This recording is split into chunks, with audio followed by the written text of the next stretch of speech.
This podcast is entirely listener supported. To find out how you can help, head to patreon.com/wehaveconcerns.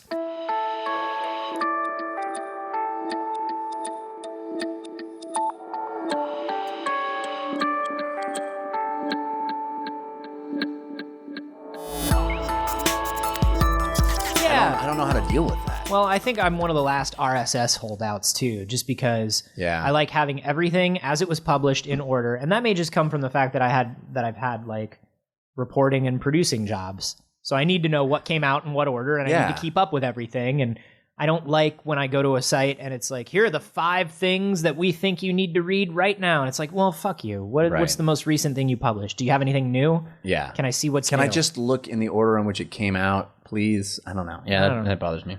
Also, just get off my fucking lawn! Yeah, the old thing. Oh, hey, We Have Concerns. Hey, Anthony Carboni. Oh, hello, Jeff Cannata. Hi, concerned citizens.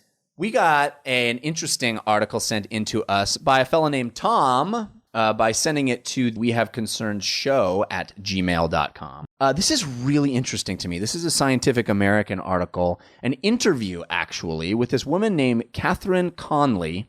She is an employee of NASA.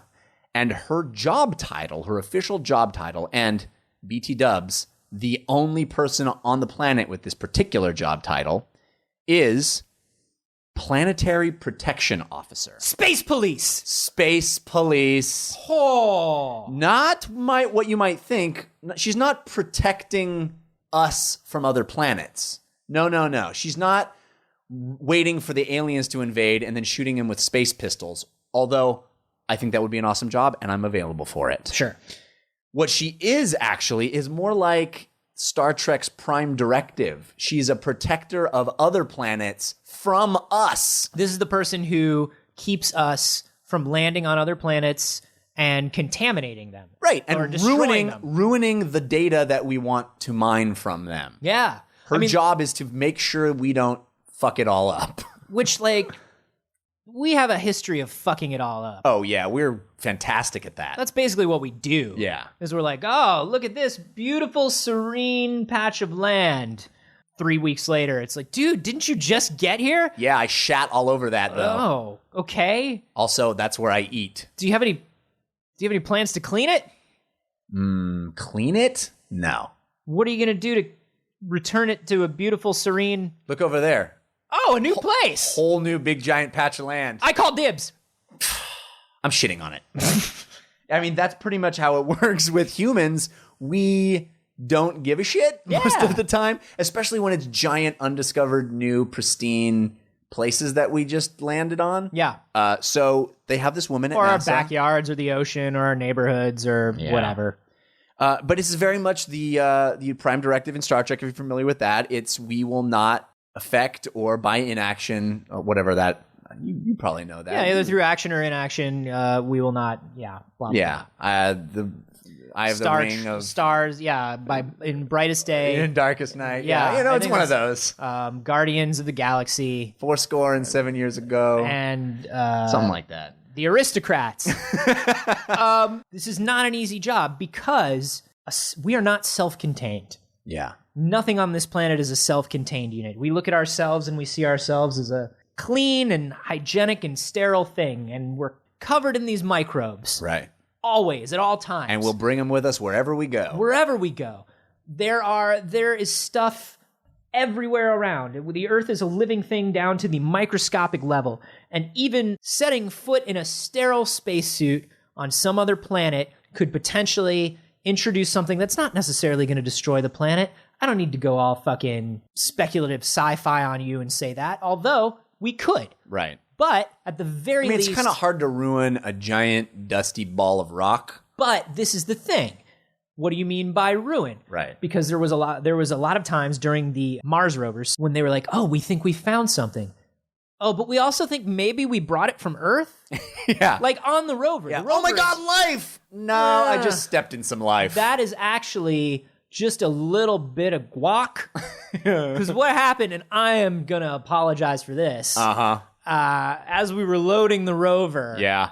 I was in my clean suit and everything, and I swear I put it into the bioshield, but as I was loading into the bioshield, I just got real hungry. Did you follow the guac procedures? There's a 14-step guacamole isolation procedure list. So, I mean, I did a lot of them. So, I mean, obviously, I microwaved the guac. Obviously, I put the guac into 3 stair-stepping nested containers like I was supposed to. I made sure not to use onions because I know you don't like onions. Oh, I hate the onions. You hate the onions in the guac. But what I didn't consider was the NASA-approved chin shields for eating dips. You didn't use those? Dude, they're all the way down the hall. They're like $250,000 a piece. I know, and like full disclosure, I'm a little high, like all the time, and I just got hungry, and I ate some guac, and you know what? I sent some guac into space. I sent some dip into space, and now I'm maybe fucking up the entire mission, but I'm coming clean, and that's got to mean something. Well, it means something to me. You're going to have to explain it to the entire team that wrote up that entire avocado press release, the fact that we found avocados in space. Space avocados, they're calling them. It's the whole thing. It's really caught on. Hashtag Space Avocado is trending right now. Yeah. And I feel bad. Yeah. And here's what I say. Couldn't we fake this like the moon thing? Oh, we're already on that. Great. Yeah. Yeah, we got the camera crews. And, so this is just an internal thing. It's mostly internal. Oh, you're also fired. Am I going to disappear? Can you step like half an inch to your right? Spike trap. Goddamn spike lobby. This is incredibly hard because we can introduce things, and those things that we introduce can affect data, they can affect research, they can affect all of our findings. Even here on Earth, when they drilled down thing style into the Antarctic and found like the oldest water. Oh, yeah. And they were like, oh my God, we think we found microbes. They were like, are we sure those aren't our microbes that we put those on the water? drill? Yeah. Yeah. Did we accidentally put microbes on the drill? Because you can't see a fucking microbe. Yeah. You can't see it. It's crazy. It's cool that there's people worried about this, and I feel like she should have some backup. She's the only person whose job this is. Do you feel like she has Purell on a keychain? Yeah. What kind of person do you think she is in her personal life? Yeah, what was that job interview like? It's like, thank you for coming in, Catherine. I'm really excited. I think this position is most people don't get their thumbs. That's the trick, is the germs Oh, wind you're up doing on great. your You're thumbs. welcome to sit down. No. Okay. I mean, thank you. No. All right. I'd rather stand. If I could hover, I would. You are just a fantastic candidate. I've been reading over some of your job history. It's really remarkable. Thank you. I brought some more paperwork with me. I'm just going to nose push that over to you. Oh, okay. There Thanks. you go. Don't touch it with your fingers. Don't touch it with your fingers if you're not going to keep it. Do you know if you're going to keep it? No, I'm probably not going to keep it. All right, don't touch it with your fingers. I appreciate you bringing in the tongs. Yeah. That's really great. No, those are my tongs. Those are my tongs. They're color-coded. Oh, okay. They're color-coded. What's my color again? I don't think this is going to work out. I think she's it's remarkable that she's doing this by herself, but to hear her talk about some of the things they're doing, they do bake all of the equipment that gets sent to Mars, and they keep it in what's called a bioshield and keep it completely sterile from the moment it comes out of that sort of burn off. But here's the thing, once you start thinking that way, right? Yeah. What happens to the bioshield? Right. The bioshield is now floating in space. Yeah. Full of Full of guacamole and riblets. Yeah. And we're going to... And God knows what else. I bet young horn dog interns at NASA probably have sex in the bioshield. Because no one's going to look for you in the bioshield. No, I would totally do it in the bioshield. I would do it in the bioshield all the time. You're not going to get pregnant in the bioshield, You right? can't get pregnant in a bioshield. That's what I always heard. Especially if you pull out. If you pull out in the bioshield and you're covered in guacamole and riblets... Well, I mean, number one, that sounds like a time. That sounds like I had a lot of internships, and I did not have any internships that were that cool. Well, you got to work at NASA. That's why they always take the best and the brightest. I was never smart enough to have sex in a bioshield. And don't think I don't know it every day of my life. I can only imagine what kind of strange humanoid avocado riblet creature comes from the So you're thinking these contaminants go out into space and create like a primordial soup. Well, with all the ooze that came from pulling out in the bioshield. Right. No, and it becomes like a primordial soup that mixes then with whatever is on another planet. Stardust irradiates the bioshield that's adrift in the galaxy. Yeah. Some sort of mystical. We don't know. It's probably mystical. It's some sort of process that happens. It's probably like on some the edge witch. of space. Yeah, it's like some witch doctor shit. Yeah, I imagine there's a witch doctor. There's probably a child who looks up and sees it glinting in the night sky and makes a wish on it. He makes a wish on it, and he goes, "Star baby." You're killing me. You're killing me. Think of that. Think of that creature that would then result from all of those. Yes, each individual act I feel like innocuous. In the U.S., we're almost pure beings of Applebee's. So it would be really interesting to see what a pure Applebee's being would actually be like. An apple being. Would it just be like, would trucker hats be part of their physical makeup? Probably. Wow. I'm guessing. That'd be wow, that's amazing. They would be laminated in some way. There must be so much stress in this job. There must be so much stress in this job. You have a lot of responsibility. And I mean, now that we're privatizing space travel, right? This is all U.S. space organizations. So she's not just dealing with NASA anymore. She's dealing with SpaceX. She's dealing with Virgin Galactic. That's right. Anybody who wants to go into space out of the United States, she's got it. She's basically like the end of shift manager at the movie theater who was always like, all right, well, I'm going to see if you didn't clean out the popcorn bin. Right. Yeah.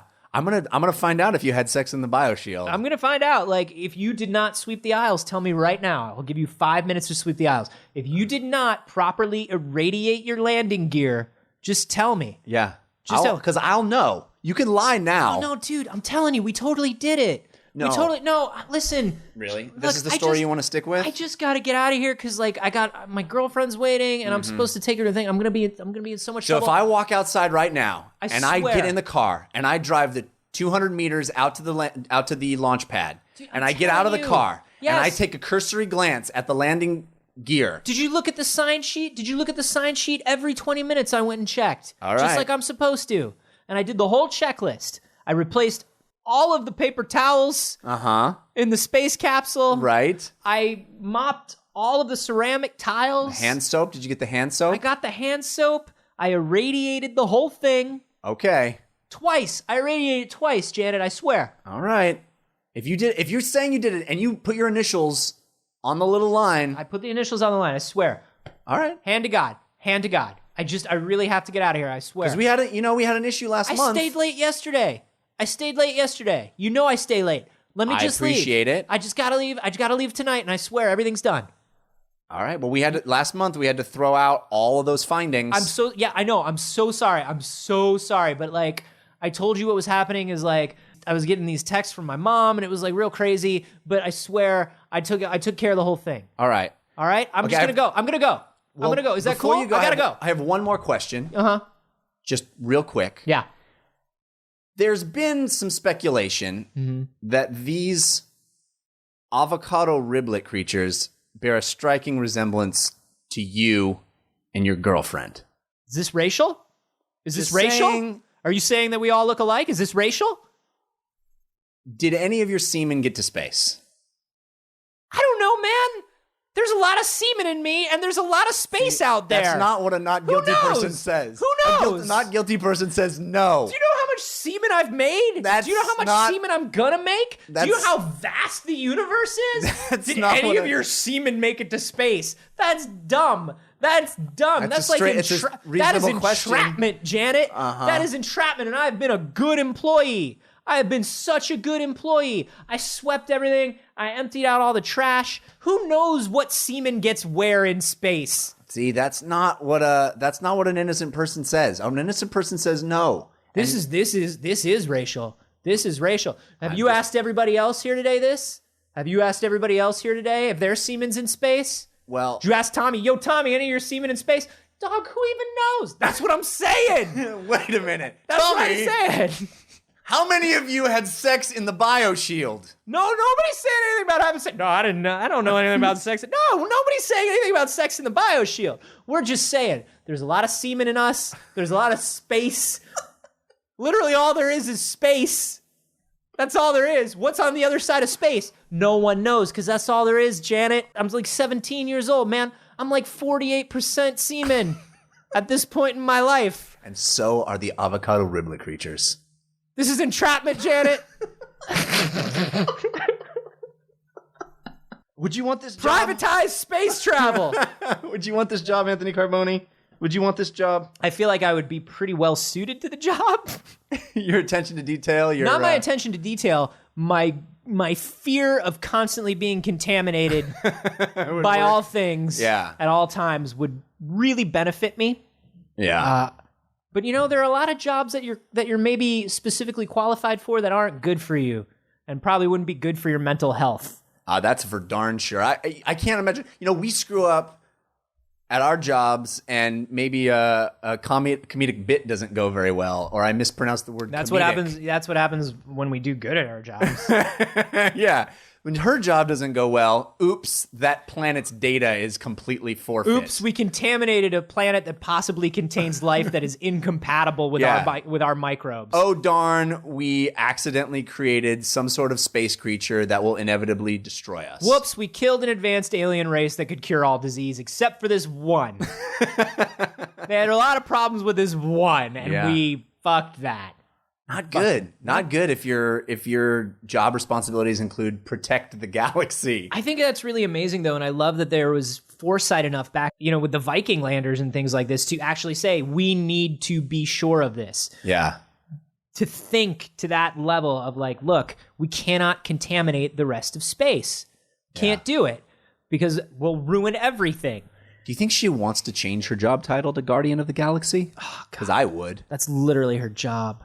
That's pretty so rad. Cool. I am the Guardian. I am Earth's Guardian of the Galaxy. She is great. I am the designated representative of Earth for this sector. That really is like some Lantern Corps shit. She's pretty fucking awesome. I love her. What is her name again? Her name is Catherine Conley. Catherine Conley, you are the best. Yeah. Will you come on our show, Catherine Conley? Catherine Conley, will you come sanitize my apartment? Will you tell me all the places where, because I know that I haven't gotten everything. Catherine Conley, I've tried so hard. Tell me where they're hiding. If you've seen a story like this that you think we should cover, we have concernshow@gmail.com is where to send it. Please, if you haven't, leave a review for the show on iTunes. It really helps us out. Why don't you leave us a 5-star review? About guacamole and riblets. Yeah, tell us how you feel about the Applebee's menu, but give us 5 stars. Thank you. Also, why not check out our Patreon? Support the show, help us out. Patreon.com/wehaveconcerns.